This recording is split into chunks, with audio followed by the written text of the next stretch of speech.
Pinaghahandaan na ng pamahalaan ang pagdating ni Pope Francis sa bansa sa susunod na taon. Ayon kay PCO Secretary Sonny Coloma, ilalatag ng pambansang pulisya at mga ahensya ng gobyerno ang mga hakbangin para protektahan ang Santo Papa sa kanyang pagbisita sa bansa mula Enero 15 hanggang 19 sa susunod na taon. Samantala, tiniyak din ni Coloma na mananatili ang media sa paghahatid ng tama at napapanahong mga balita. Nagbabalik si Julius Disambo. Naghahanda na ang pamahalaan para sa pagdating ni Pope Francis sa ika-15 hanggang ika-19 ng Enero 2015. Ayon kay Communications Secretary Sonny Coloma, may sapat na koordinasyon ng ilang ahensya ng gobyerno para sa pagdating ng pinakamataas na pinuno ng simbahang Katoliko.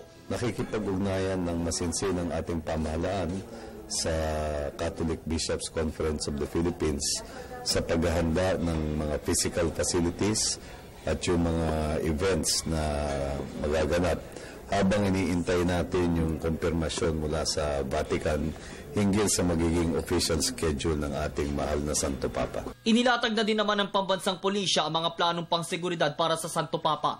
Sinabi ni PNP spokesperson Senior Superintendent Wilben Bayor, bubuo sila ng task force na pangungunahan ng isang mataas na opisyal ng pulisya. Gayon din, makikipagtulungan ang lokal na pamahalaan ng Parañaque bilang sakop nila ang Ninoy Aquino International Airport. Ide-deploy din naman ng Eastern Visayas Regional Police ang higit 3,000 tauhan nito, lalo na sa mga lugar na bibisitahin ng Santo Papa.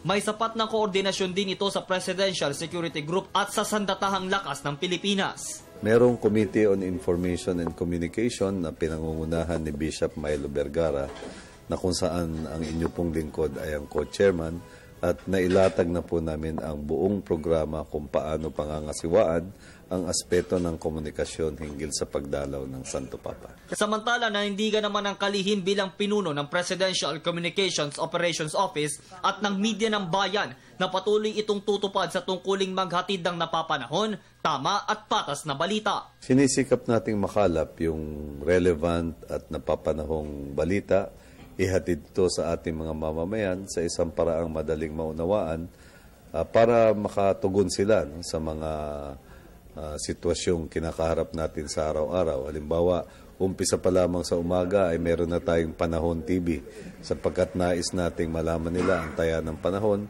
mapaghandaan kung uulan man o babaha at maplano yung kanilang gawain sa buong araw.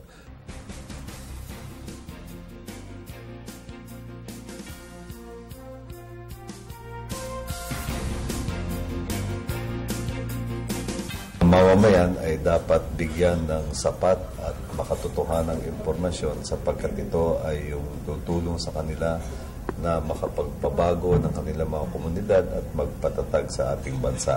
Para sa Telebisyon ng Bayan, ako si Julius Disamboron.